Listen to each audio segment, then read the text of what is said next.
4 நாள் பயணமாக பிரதமர் நரேந்திர மோடி அமெரிக்கா சென்றுள்ளார். அங்கு அவருக்கு சிறப்பான வரவேற்பு அளிக்கப்பட்டுள்ளது. இன்று ஜப்பான் பிரதமர் யாஷிகிடே சுகா மற்றும் பிரதமர் உள்ளிட்டோரை பிரதமர் மோடி சந்தித்து பேசுகிறார். நாளை அமெரிக்க அதிபர் ஜோ பைடனை அவர் சந்திக்க உள்ளார். பிரதமர் மோடியினுடைய இந்த வெளிநாட்டு பயண உறவில் எந்த அளவில் தாக்கத்தை ஏற்படுத்தும் என்று நாம் கலந்துரையாட இருக்கிறோம். இதற்காக நம்மோடு வரலாற்று பேராசிரியர் பெர்னாடி சாமி, பத்திரிகையாளர் சாய்கிரண் ஆகியோர் இணைந்திருக்கிறார்கள்.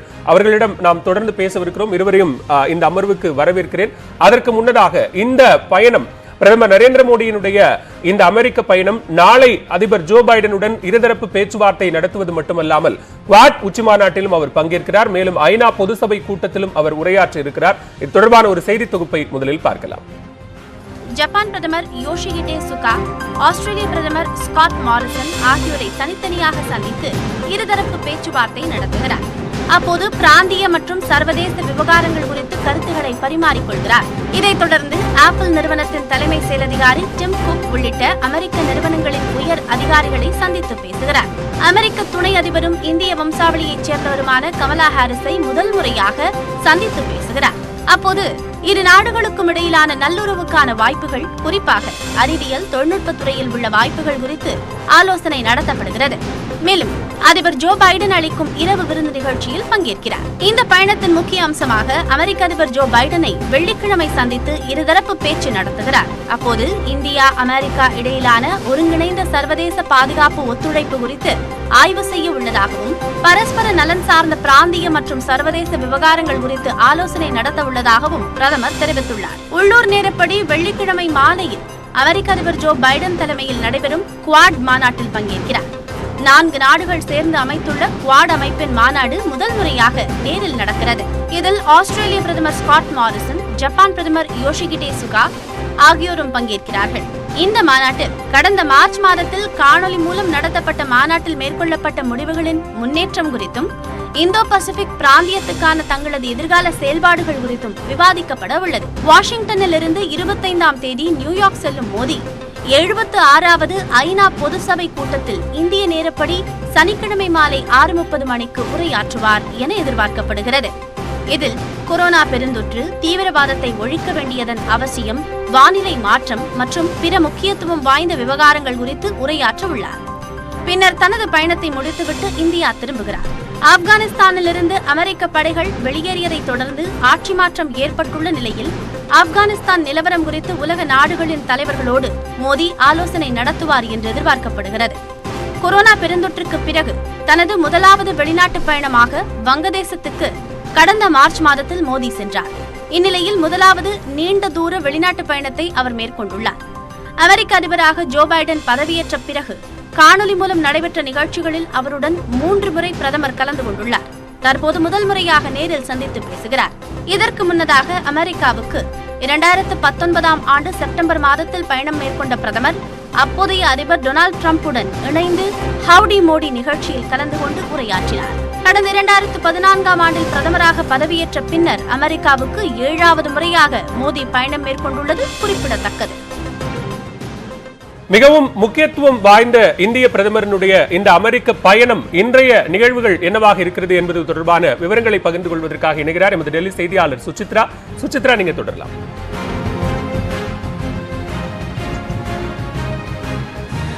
பலா மூன்று நாள் அரசுமுறை பயணமாக அமெரிக்கா சென்றுள்ள பிரதமர் மோடி முதல் நாளில் மிக முக்கியமாக 3 தலைவர்களை சந்தித்து பேசியிருப்பது குறிப்பிடத்தக்கது. அதற்கு முன்னதாக அமெரிக்காவினுடைய மிக முக்கியமான குவால்காம், அடோப் உள்ளிட்ட பல்வேறு நிறுவனங்களுடைய தலைவர்களையும் செயல் தலைவர்களையும் சந்தித்து ஆலோசனை நடத்துகிறார். இந்தியாவில் வரும் காலங்களில் இந்த நிறுவனங்கள் சார்பாக முதலீட்டு கொண்டு வருவதற்கான ஒரு ஆலோசனை கூட்டமாகத்தான் இது பார்க்கப்படுகிறது.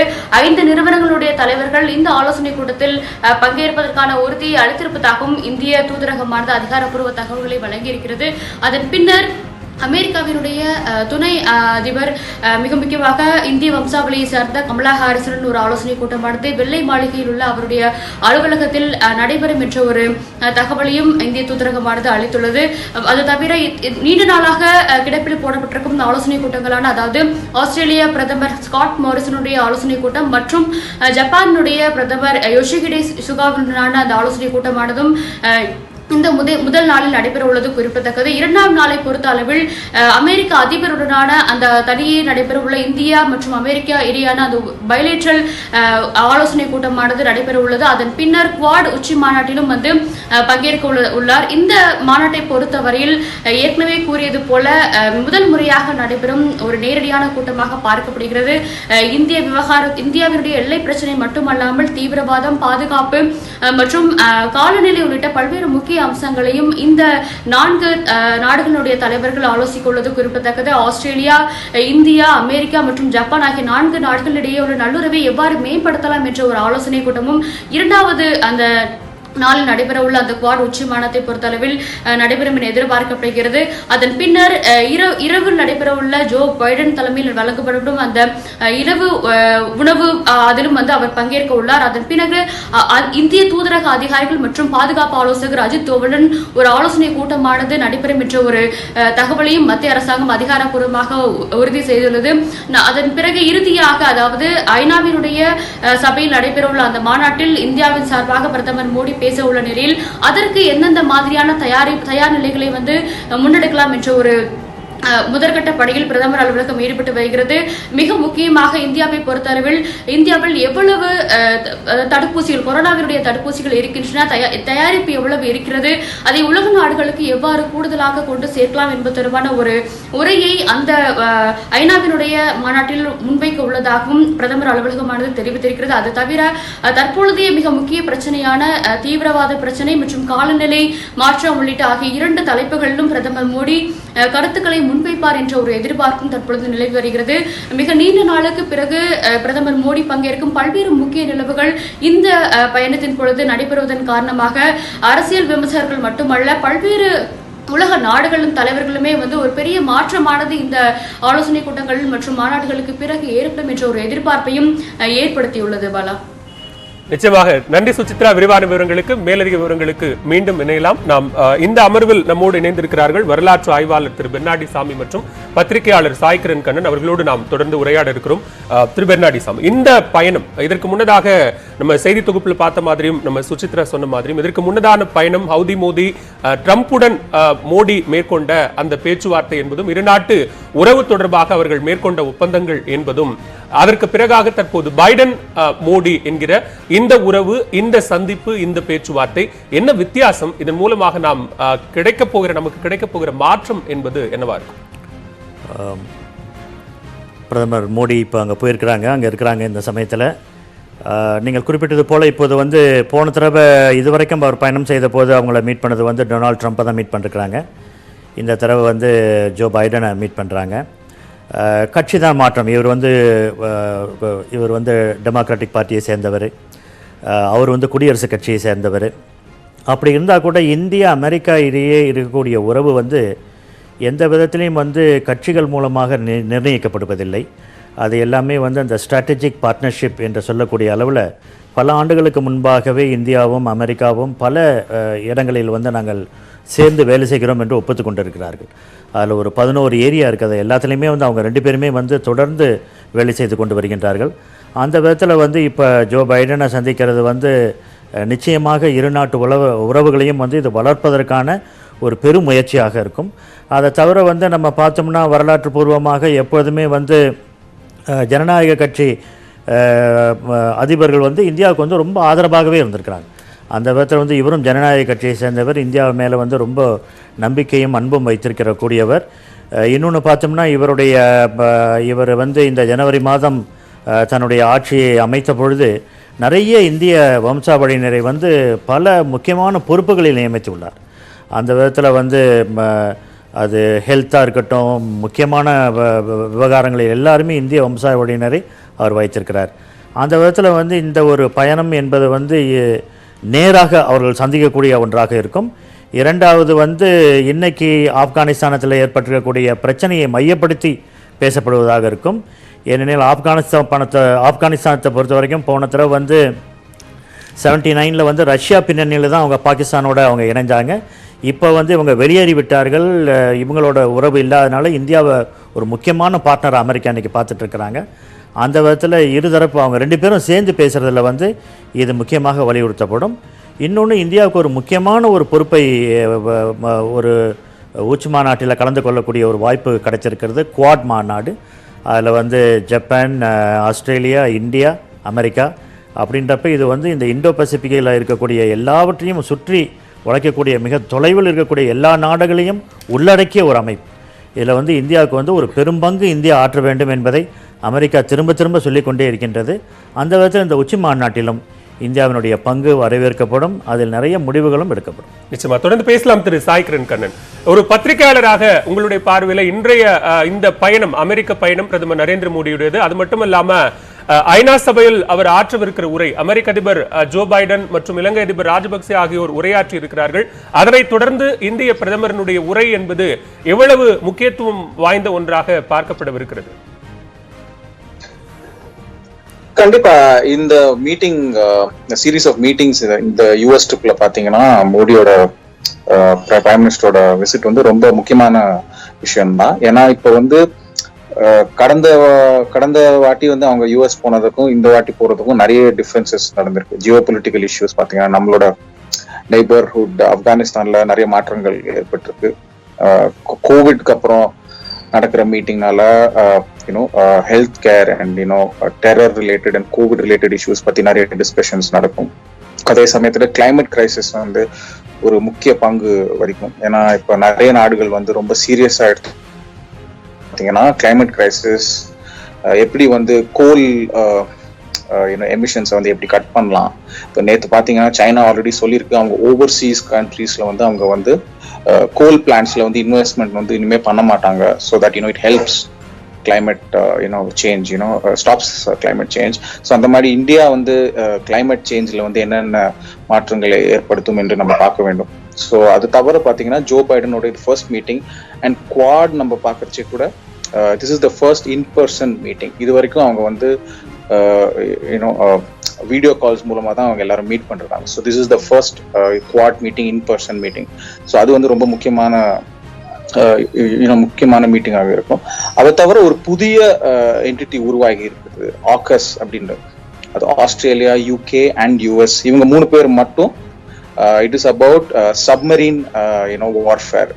நியூக்ளியர் சப்மரீன் வந்து ஆஸ்திரேலியன்ஸ்க்கு வந்து யூகே அண்ட் யூஎஸ் வந்து நியூக்ளியர் சப்மரீன்ஸ் வந்து அவங்க தயாரிச்சு தர மாதிரி ஒரு டீல் ரீசெண்டா சைன் பண்ணிருக்காங்க. ஸோ இது பத்தியும் நிறைய பேச்சுவார்த்தை நடக்கும். ஏன்னா இதுவும் இந்தோ பசிபிக் ரீஜனை பத்தி வந்து ஒரு முக்கியமான பங்கு வகிக்கும்.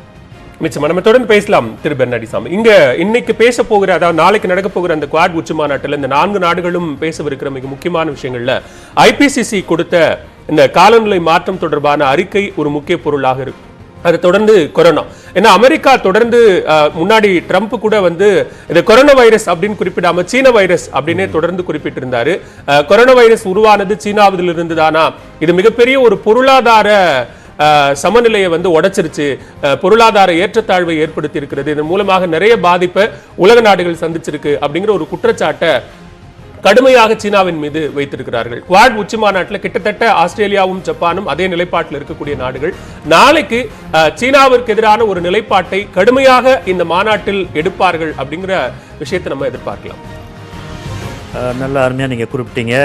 நாளைக்கு குவாட் உச்சி மாநாடு அப்படின்றது வந்து ரொம்ப ரொம்ப முக்கியமான ஒன்று.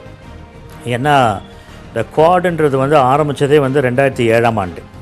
இப்போ நம்ம வந்து ஒரு 14வது ஆண்டில் இருக்கோம். அதனால் 2007லேருந்து 2017 வரைக்கும் ஒன்றுமே நடக்கவில்லை. அப்புறம் 2017 தான் திருப்பியும் வந்து அவர் ஜப்பான் பிரதமர் வந்து இல்லை இந்த பிராந்தியத்தில் வந்து பதட்ட நிலவுகின்றது, சைனாவுடைய ஊடுருவல் வந்து மிக அதிகமாக இருக்கின்றது, நாம் வந்து ஒன்றா கட்டாயமாக வரணும் அப்படின்றத வந்து அவர் குறிப்பிடுறார். அதுக்கப்புறம் பார்த்தோம்னா இந்த ஆண்டு தான் முதல் முறையாக காணொளி மூலமாக அவங்க 4 பேரும் சந்தித்து மார்ச் மாதம் பேசுகிறாங்க. பேசினதில் அவங்க வந்து முக்கியமாக வந்து ஒரு 2-3 காரியங்களும் அவங்க உள்ளே வைக்கிறாங்க. ஒன்று வந்து என்ன பண்ணிட்டாங்கன்னா, முதல்ல குவாட் ஆரம்பித்தப்போ அதை வந்து ஒரு மினி நேட்டோ அப்படின்னாங்க. அது வந்து எப்படி வந்து ஐரோப்பாவில் வந்து ஒரு செக்யூரிட்டி அலையன்ஸாக இருந்துச்சோ 11 நாடுகள், அந்த மாதிரி இது வந்து மினி நேட்டோ, ஏஷியாவுக்கு வந்து இது ஒரு மினி நேட்டோ அப்படின்னு தான் சொன்னாங்க. ஆனால் இப்போ வந்து அதனுடைய பேரையே மாற்றி இப்போ என்ன சொல்லிட்டாங்கன்னா குவாட் ஃப்ரேம் ஒர்க் அப்படின்ட்டாங்க. இது வந்து செக்யூரிட்டியை பற்றிய, பாதுகாப்பை பற்றி, போரை பற்றியெல்லாம் இதில் ஒன்றுமே கிடையாது. இது வந்து குவாட் ஃப்ரேம் ஒர்க் என்ற ஒரு புதிய பெயரை கொடுத்துருக்கிறார்கள். அதில் நம்பர் 1 நீங்கள் சொன்ன மாதிரி குறிப்பிட்ட மாதிரி அவர்கள் பேச வைப்பது. அதே போல் மார்ச் மாதம் பேசி தொடர்ந்து அதனுடைய முடிவுகள் என்னன்னு அவங்க பார்க்கக்கூடியது என்னன்னா, இந்த கோவிட்-19 வந்து தடுப்பூசியை பொறுத்த வரைக்கும் எல்லா நாடுகளும் சேர்ந்து நம்ம எப்படி தயாரிப்பது, 3 நாடுகளும் ஜப்பான், ஆஸ்திரேலியா, அமெரிக்கா, இந்தியா 4 பேரும் சேர்ந்து எப்படி தயாரிக்கிறது, இந்தியாவில் தயார் பண்ணுவதற்கான பண உதவியை அவங்க 3 பேரும் செய்கிறதுக்கான உறுதியை கொடுத்துருக்கிறார்கள். அந்த உறுதியையும் இப்போது வந்து எவ்வளோ தூரத்துக்கு அது வந்திருக்கு அப்படின்னு சொல்லிட்டு பார்ப்பாங்க. இந்த 4 பேரும் சேர்ந்து செய்கிறப்ப அவங்க என்ன சொல்கிறாங்கன்னா, உலக நாடுகளில் வந்து நம்ம பல நாடுகளுக்கு வந்து தடுப்பூசிகளை கொடுக்க முடியும் என்பதில் அவர்கள் ஆர்வம் காட்டுகிறார்கள். இது ஒரு நல்ல முயற்சி, வரவேற்கத்தக்க முயற்சி. இதை எல்லாருமே வரவேற்கிறார்கள். அந்த விதத்தில் இதில் நிறைய ப்ரோக்ரஸ் இன்றைக்கி வந்து ஏற்பட்டிருக்கு. அதனால் நாளைக்கு வந்து அதுக்கு வந்து ஒரு முக்கியத்துவத்தை அவங்க கொடுப்பாங்க. ரெண்டாவதாக வந்து கிளைமேட் சேஞ்சில் வந்து இன்றைக்கி வந்து முக்கிய பங்கு வந்து எல்லாருக்குமே இருக்கின்றது. ஆனால் குவாடில் இருக்கக்கூடிய நாடுகள் எல்லாருமே வந்து இன்றைக்கி வந்து, ஏன்னா கிளைமேட் சேஞ்சை பொறுத்த வரைக்கும் எப்போதுமே வந்து சர்வதேச அரங்கில் வந்து சைனாவும் இந்தியாவும் ஒன்றாவே இருப்பாங்க. ஏன்னா வந்து மற்ற நாடுகள்லாம் வந்து அதிகமாக எமிஷன்ஸ் இருக்கிறதுனால அவங்க வந்து எப்போதும் சொல்லுவாங்க, அவங்க 2 பேரையும் கண்டிக்கிறது வந்து வன்மையாக கண்டிக்கிறது வந்து இந்தியாவும் சைனாவும் தான் கண்டிக்கும் எப்போதுமே. அந்த விதத்தில் வந்து இந்த தடவை வந்து சைனா தனியாக இருக்குது, இந்தியா குவாடில் இருக்கிறதுனால இந்த கிளைமேட் சேஞ்சில் வந்து வேறு விதமான விஷயங்கள்லாம் இதில் வந்து உள்ளடக்க அவங்க விரும்புகிறாங்க. அதை தொடர்ந்து அதுக்கும் ஒரு முக்கியத்துவம் இன்னைக்கு அளிக்கப்படும். 4வதாக பெயர் குறிப்பிடாமல் அவர்கள் என்ன சொல்கிறார்கள் என்றால், சைனாவுடைய ஊடுருவல் இந்த இந்தோ பசிபிக்கில் வந்து மிக அதிகமாக இருக்கின்றது. அது வந்து அந்த தைவான் ஸ்ட்ரெயிட் என்று சொல்லக்கூடியதில் வந்து அதிகமாக இருக்கிறதுனால அது வந்து ஜப்பானுக்கு ஆபத்தை ஏற்படுத்தியிருக்கின்றது, ஆஸ்திரேலியாவுக்கு அது ஆபத்தை ஏற்படுத்தியிருக்கின்றது.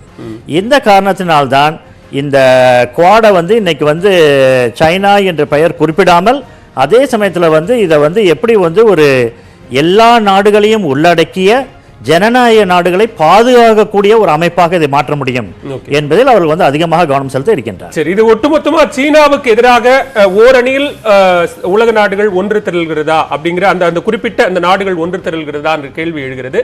அதே நேரத்தில் இந்தோ பசிபிக் பிராந்தியத்தை குறிப்பிடுகிற போது அங்க ஒரு புதிய பாதுகாப்பு அமைப்பை சாய்கரன் குறிப்பிட்டது போல ஆகஸ் என்கிற ஒரு புதிய பாதுகாப்பு கூட்டமைப்பை அமெரிக்காவும் பிரிட்டனும் ஆஸ்திரேலியாவும் சேர்ந்து உருவாக்கி இருக்கிறது.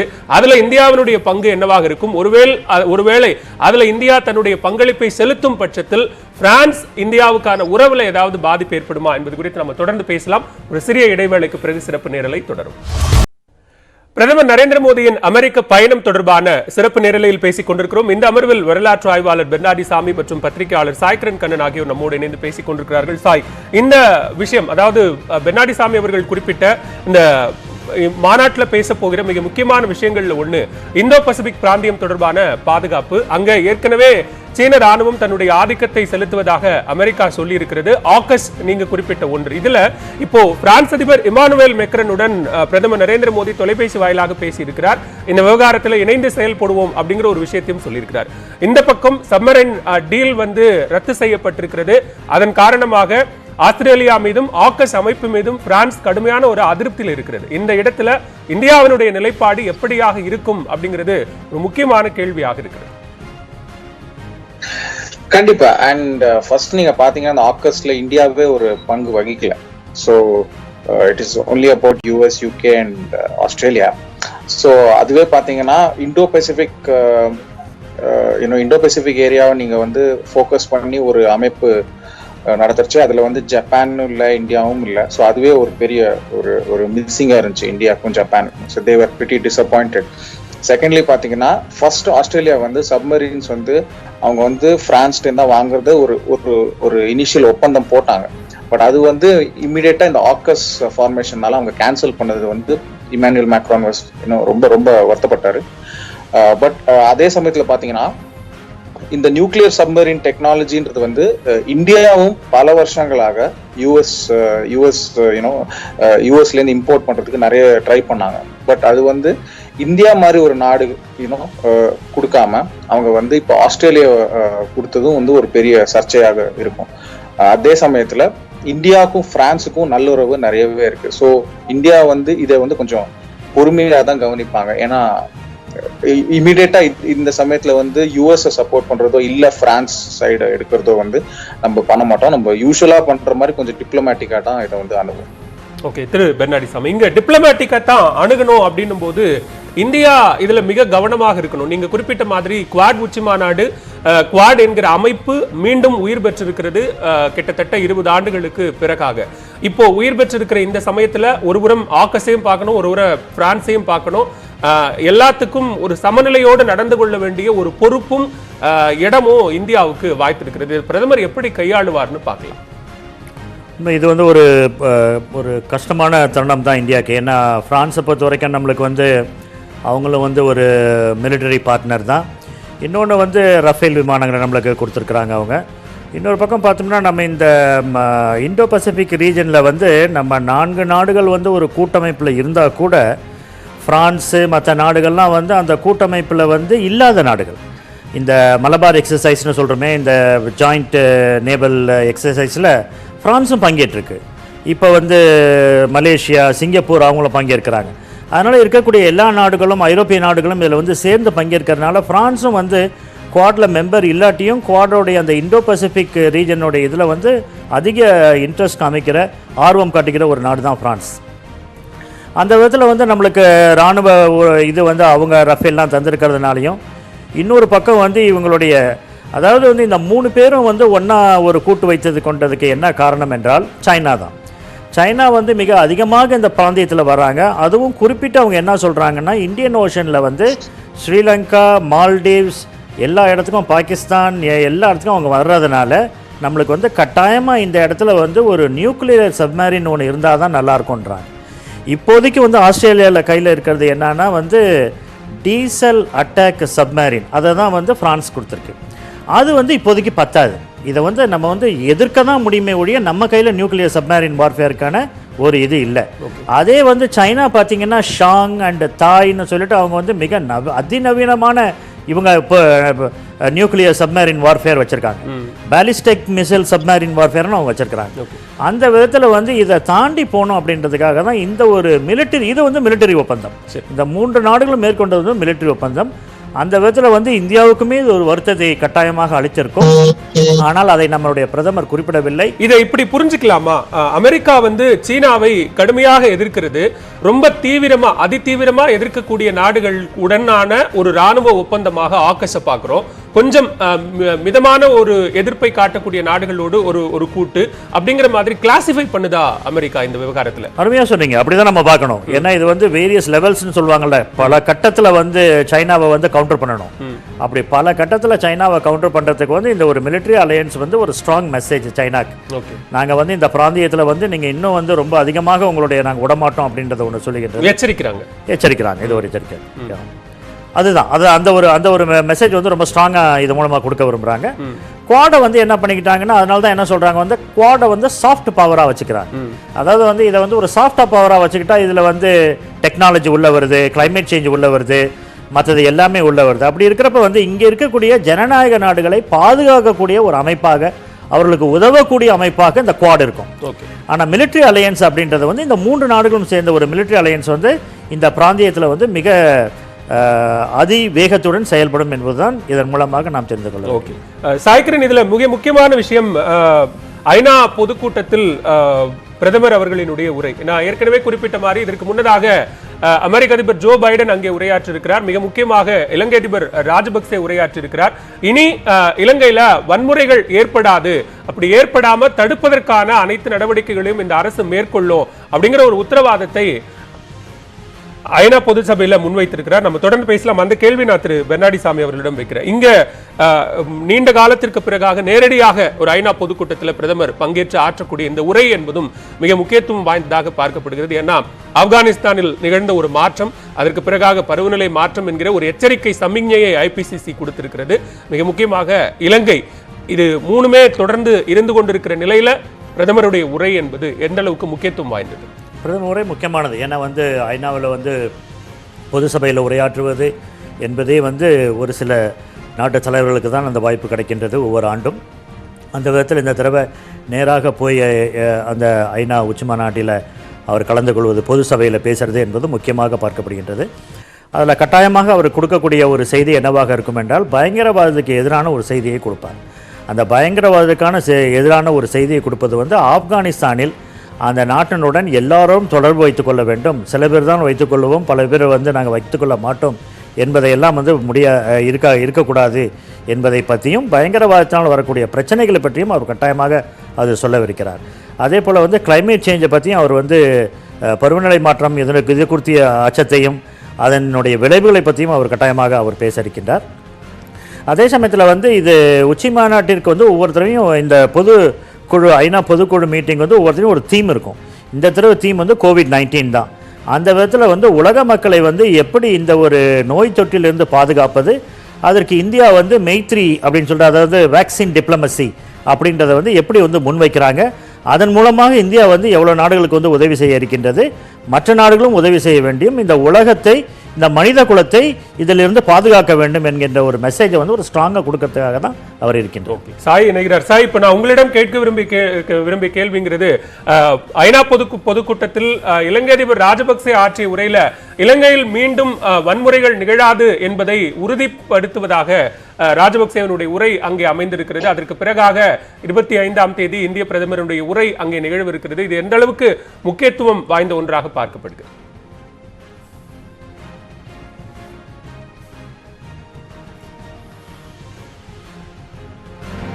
சாய், நான் பேசுறது கேக்குதுங்களா? ஐநா பொதுக்கூட்டத்தில் இந்திய பிரதமருடைய உரை, அமெரிக்க அதிபர் ஜோ பைடன் மற்றும் இலங்கை அதிபர் ராஜபக்சேவனுடைய உரைக்கு பிறகாக அவர் ஆற்றப்போகிற இந்த உரை என்பது எவ்வளவு முக்கியத்துவம் வாய்ந்தது? இலங்கையில எந்த விதமான வன்முறையும் நடக்காது அப்படிங்கிற ஒரு உறுதியை தன்னுடைய உரையில் ராஜபக்சே முன்வைத்திருக்கிறார். அதற்கு பிறகாக இந்திய பிரதமர் பேச போகிறார். இல்ல, இது முக்கியமான உரை தான்.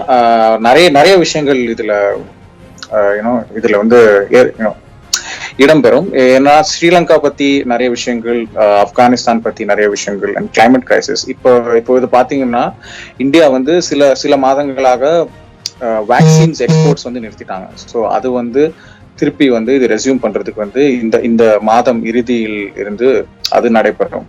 அதை தவிர பாத்தீங்கன்னா இப்ப யூகே இந்தியா இடையே வந்து சில பிரச்சனைகள் நடக்கிறது இந்த கோவின் ஆப் வேக்சின் சர்டிபிகேட்ஸ் மூலமாக. ஸோ அது வந்து ஒரு பெரிய அங்கம் வகிக்கும். ஏனென்றால் உலக நாடுகள் எல்லாருமே வந்து அவங்களோட own versions of Covid vaccine certificates வச்சிருக்காங்க.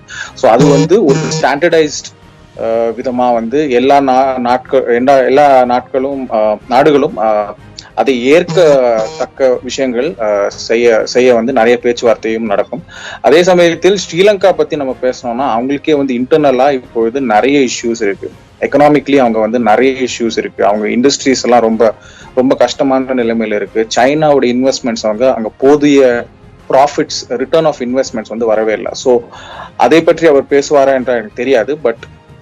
But Sri Lanka is in that kind of a position. அதை தவிர நம்ம முன்னே பேசினபடி COVID and terror and then climate crisis. So இதுதான் முக்கிய அங்கங்கள் வகிக்கும் என்று எதிர்பார்க்கலாம். நிறைவு கருத்தா இதை முன்வைக்கலாம். இப்போ இந்திய வம்சாவளியை சேர்ந்த துணை அதிபர் கமலா ஹாரிஸை பிரதமர் நரேந்திர மோடி நேரில் சந்தித்து பேசவிருக்கிறார். இந்த சந்திப்பும் ஒரு முக்கியத்துவம் வாய்ந்தது தான் இந்தியா அமெரிக்கா உறவுல அப்படின்னு சொல்லலாம். உங்களுடைய நிறைவு கருத்தாகும். உண்மை, முதல் தடவையாக அவர் வந்து உதவி அதிபர் வந்து துணை அதிபரை வந்து மீட் பண்ண போகிறாங்க. கமலா ஹாரிஸ் அவங்க வந்து இந்திய வம்சாவழியினர். அவங்க மட்டும் இல்லை, நான் முதலே குறிப்பிட்டது போல் ஜோ பைடன் வந்து நிறைய இந்திய வம்சாவழியினரை வந்து மிக முக்கிய பொறுப்புகளில் வைத்திருக்கிறார். இன்றைக்கி காலையில் கூட இந்த தடவை அவருடைய அமெரிக்க விசிட்டையே என்ன சொல்கிறாங்கன்னா 5 CEOs, 2 prime ministers, 1 general assembly, 1 president and 1 general assembly address அப்படின்னு தான் சொல்கிறாங்க. இன்றைக்கு காலையில் பேசக்கூடிய அந்த 5 சிஇஓஸோட கூட தொழில் நிறுவனங்களில் கூட 2 பேர் வந்து இந்திய வம்சாவழியினர். அதனால் அவங்களெல்லாம் கலந்து ஆலோசிக்க இருக்கின்றார். நாளைக்கு வந்து அவங்க கமலா ஹாரிஸோட பேசுகிறப்ப கமலா ஹாரிஸுக்கு வந்து சில பொறுப்புகள் கொடுக்கப்பட்டிருக்கின்றன துணை அதிபராக. அவங்க தான் வந்து இமிக்ரேஷன், குடியேற்றங்களை பற்றி, அதனால தான் அவங்க வந்து சிங்கப்பூருக்கு கொஞ்ச நாளைக்கு முன்னாடி வந்திருந்தாங்க. அப்புறம் வந்து மெக்சிகோ பார்டரை பற்றி அதிகமாக சொல்லி மெக்சிகோக்கும் விசிட் பண்ணாங்க. அதனால் வந்து அமெரிக்காவில் வந்து இந்த இமிக்ரேஷன்றது வந்து ஒரு முக்கியமான ஒரு சப்ஜெக்ட். அங்கே ஓட்டுக்கும் அது வந்து ஒரு பெரிய அளவில் வந்து அது வந்து ஒரு கட்சிக்கு பாதகமாகவும் இருக்கலாம், ஆதரவாகவும் இருக்கலாம். அதனால் இமிக்ரேஷனை அவங்க ஹேண்டில் பண்ணுறாங்க, ஹியூமன் ரைட்ஸ் அவங்க ஹேண்டில் பண்ணுறாங்க, ஸ்பேஸ் டெக்னாலஜி அவங்க ஹேண்டில் பண்ணுறாங்க. அதனால் நம்முடைய பிரதமர் வந்து நாளைக்கு அவங்களோட பேசும்போது முக்கியமாக எதை வந்து வலியுறுத்துவார் என்று எதிர்பார்க்கப்படுகிறது என்றால் சயின்ஸ் அண்ட் டெக்னாலஜி, லேட்டஸ்ட் டெக்னாலஜியை வந்து நம்ம என்ன மாதிரியான பங்கு வகிக்க முடியும் என்பதை அவர்களோடு அவர் பேச்சுவார்த்தையில் கட்டாயமாக கொண்டு வருவார். அதன் மூலமாக சில உடன்பாடுகள் ஏற்படுவதற்கும் வாய்ப்புகள் இருக்கின்றன. நிச்சயமாக பிரதமருடைய அமெரிக்க பயணம் குறித்த பல முக்கியமான விவரங்களை இந்த அமர்வில் பங்கேற்று எங்களோடு பகிர்ந்து கொண்டமைக்கு மிக்க நன்றி திரு பெர்னாடிசாமி. நம்ம ஒரு சிறிய இடைவேளைக்கு பிறகுலையும் அவர் சந்தித்து பேசவிருக்கிறார். மிக முக்கியமாக அமெரிக்க துணை அதிபர் கமலா ஹாரிசனுடனான சந்திப்பு என்பதும் முக்கியத்துவம் வாய்ந்த ஒன்றாக பார்க்கப்படுகிறது. நம்மோடு இந்த அமர்வில் பத்திரிகையாளர் சாய் கிரத் கண்ணன் இணைந்திருக்கிறார். சாய், இங்க மிக முக்கியமாக நாம பார்க்க வேண்டிய விஷயம் என்பது கொரோனா பெருந்தொற்று காலத்துல தடுப்பூசி மற்றும் தேவையான மருத்துவ உபகரணங்களை இந்தியாவும் அமெரிக்காவும் பகிர்ந்து கொண்டது என்கிற ஒரு விஷயம். மீண்டுமாக தற்போது இந்தியா தன்னுடனான மருத்துவ உபகரணங்களை, தடுப்பூசிகளை வெளிநாடுகளோடு பகிர்ந்து கொள்ளுகிற விஷயத்தை மீண்டுமாக தொடங்கி இருக்கிறது. இது எவ்வளவு முக்கியத்துவம் வாய்ந்தது? நாளைக்கு இது ஒரு முக்கியமான பேசுபொருளாக இருக்குமா? கண்டிப்பா. ஸோ நம்ம ரிப்போர்ட் படி பாத்தீங்கன்னா ஆல்மோஸ்ட் 95 கண்ட்ரீஸ்க்கு வந்து இந்தியா வந்து வேக்சின் எக்ஸ்போர்ட்ஸ் பண்ணிருக்காங்க. ஸோ இது வந்து யுனைடெட் நேஷன்ஸோட கோவேக்ஸ் ப்ரோக்ராமில் அடங்கும். பட் சமீபத்தில் நம்மளுக்கே வந்து கொஞ்சம் பற்றாக்குறை இருந்ததுனால நம்ம வந்து எக்ஸ்போர்ட்ஸ் வந்து நிறுத்திட்டோம், முழுதாக நிறுத்திட்டோம். இப்போ வந்து we are again resuming the exports. அது வந்து பாத்தீங்கன்னா அது வந்து கண்டிப்பாவே நிறைய நாடுகள் வந்து இப்போ வந்து இன்னும் வந்து நிறைய வேக்சின்ஸ் வந்து அவங்களுக்கு பற்றாக்குறை இருக்கு. ஸோ அதை நம்ம வந்து ஹெல்ப் பண்றதுக்கு வந்து கண்டிப்பா இது வந்து ஒரு பெரிய விஷயமாக பார்க்கப்படும். அதே நான் முன்னே சொன்ன மாதிரி நம்மளோட வேக்சின் சர்டிபிகேட்ஸ் பத்தியும் ஒரு பெரிய டிஸ்கஷன் நடக்கும். அண்ட் அது மட்டும் இல்லை, ஸோ இப்போ பாத்தீங்கன்னா நம்மளோட வேக்சின் சர்டிபிகேட்ஸ்ல நம்மளுக்கு அட்லீஸ்ட் வந்து சில செக்யூரிட்டி ஃபீச்சர்ஸ் வச்சிருக்கோம், லைக் QR கோட். ஸோ இது வந்து ஈஸியாக நம்ம வந்து ஒரு ஃபேக் சர்டிஃபிகேட் தயாரிக்கிறது வந்து கொஞ்சம் கஷ்டமா இருக்கும், ஏன்னா QR கோடால நம்ம ட்ராக் பண்ண முடியும். பட் அமெரிக்கா மாதிரி நாடுகளில் பார்த்தீங்கன்னா அவங்க வந்து வெறும் ஒரு கையால் எழுதிய சீட்டு, அதுதான் வந்து வேக்சின் சர்டிஃபிகேட்ஸை நிறைய ஸ்டேட்ஸ்ல வந்து அவங்க வந்து கொடுக்குறாங்க. ஸோ UK வந்து இப்போ அதை அக்செப்ட் பண்ணி நம்மளோட வேக்சின் சர்டிஃபிகேட் அக்செப்ட் பண்ணாதது வந்து ஒரு பெரிய சர்ச்சையை ஆல்ரெடி ஏற்படுத்தியிருக்கு. ஸோ இதை பற்றியும் நிறைய பேச்சுவார்த்தை நடக்கும்.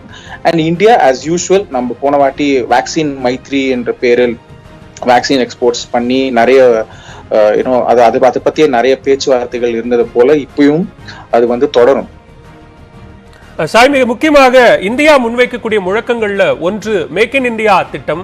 இது பல நாடுகளுடனான கூட்டு நடவடிக்கையில செய்யக்கூடிய ஒன்று. ஏற்கனவே இதற்கு முன்னதாக ஹவுதி மோடி நிகழ்ச்சியில் பங்கேற்ற போது அமெரிக்காவிலிருந்து பல்வேறு தொழில் புரிந்துணர்வு ஒப்பந்தங்கள்லாம் இந்தியாவுடன் நடத்தப்பட்டதை நம்ம பார்த்தோம். அது தற்போது நாளைக்கு நடத்தப்பட போகிற அல்லது இன்று நடக்கக்கூடிய சந்திப்புகள்லையும் அது தொடருமா?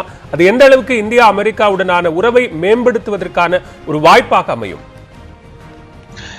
கண்டிப்பா. ஸோ இப்போ நம்ம இப்போ கம்பெனிஸ் வந்து எந்த கம்பெனிஸ்லாம் மோடியை மீட் பண்றாங்கன்னு பாத்தீங்கன்னா அடோபி அண்ட் தென் குவால்காம், அப்புறம் நிறைய வந்து solar companies, solar technology companies. So especially நம்ம குவால்காம், அடோபி மாதிரி கம்பெனிஸ் பார்த்தீங்கன்னா அவங்க வந்து நிறைய பேஸ் வந்து இவ்வளோ வருஷமா நிறைய வந்து சைனாவுடன் நிறைய பிஸ்னஸ் அவங்க வந்து பண்ணிட்டு வந்தாங்க. பட் இப்போ வந்து நிறைய US சைனா ட்ரேட் டீல்ஸ்னால நிறைய பிரச்சனைகள் வந்து நிறைய கம்பெனிஸ் வந்து நம்ம சைனா விட்டு வெளியேறது நம்ம பார்த்தோம். ஸோ குவால்காம் எஸ்பெஷலி நம்ம வந்து மைக்ரோ சிப்ஸ் அந்த மாதிரி டெக்னாலஜிஸ் பார்க்கறச்சே வந்து இப்போ இந்தியா வந்து ஆல்ரெடி ஐஃபோன்ஸ் பார்த்தீங்கன்னா நிறைய வந்து மேக் இன் இந்தியா ஐஃபோன்ஸ் வருது. ஸோ கண்டிப்பாக நம்மளுக்கு வந்து ஒரு மொபைல் ஹார்ட்வேர் பேஸ்ட் இன்ஜினியரிங்ல பார்த்தீங்கன்னா நம்ம இந்தியா வந்து நிறைய விஷயங்கள் நல்லதாகவே பண்ணிட்டு இருக்கு. ஸோ இப்போ குவால்காம் மாதிரி கம்பெனிஸ் வந்து டைரக்டா இந்தியாவில் வந்து இன்னும் நிறைய சிப்ஸ் வந்து மேனுஃபேக்சர் பண்ண ஆரம்பிச்சாங்கன்னா அது வந்து கண்டிப்பா நம்மளோட மேக் இன் இந்தியா இனிஷியேட்டிவ்க்கு வந்து ஒரு நல்ல ஒரு ஃபோர்ஸ், ஒரு மோட்டிவேஷனல் ஃபேக்டரா இருக்கும். அதே மாதிரி சோலார் ஃபார்ம்ஸ், இந்தியா வந்து நிறைய சோலார் டெக்னாலஜில வந்து நிறைய இன்வெஸ்ட் பண்ணிட்டு இருக்காங்க ஆல்ரெடி. ஸோ இப்போ வந்து இன்னும் நிறைய வந்து புதிய சோலார் கம்பெனிஸ் வந்து இந்தியாவில் வந்து இன்வெஸ்ட் பண்ணாங்கன்னா it could be public private partnership or it could be in the form of FDIs. நம்மளுக்கு வந்து கண்டிப்பா சோலார் பவர்ல வந்து, ஏன்னா இப்ப நம்ம மெயினா பாக்குறது electric power and solar power to offset நம்மளோட traditional form of fuels.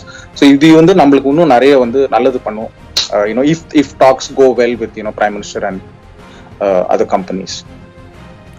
Sai, இதுல இன்னொரு மிக முக்கியமான விஷயம், நம்ம ஏற்கனவே பேசின இந்த குவாட்ல இந்தியாவினுடைய பங்களிப்பு, அதே மாதிரி AUKUS versus India, France versus India, இதை வந்து நம்ம எந்த அளவுக்கு ஒரு முக்கியத்துவம் வாய்ந்த ஒன்றாக பார்த்தோமோ, இதுல இந்தியாவினுடைய ஒரு செயல்பாடுகள் எவ்வளவு முக்கியத்துவம் வாய்ந்தது, பொறுப்பு தன்மையுடன் கூடியது அப்படிங்கறத பார்த்தோமோ, அதே அளவுக்கு ஈக்குவல் ஆனதா இந்தியா வெர்சஸ் இலங்கை அப்படின்னு நம்ம பார்க்கக்கூடிய ஒன்று. ஏன்னா சீனா தற்போது இலங்கையில தன்னுடைய முதலீடுகளை, தன்னுடைய ஆக்கிரமிப்பை இப்போ அதிகரிக்க தொடங்கி இருக்கிறது.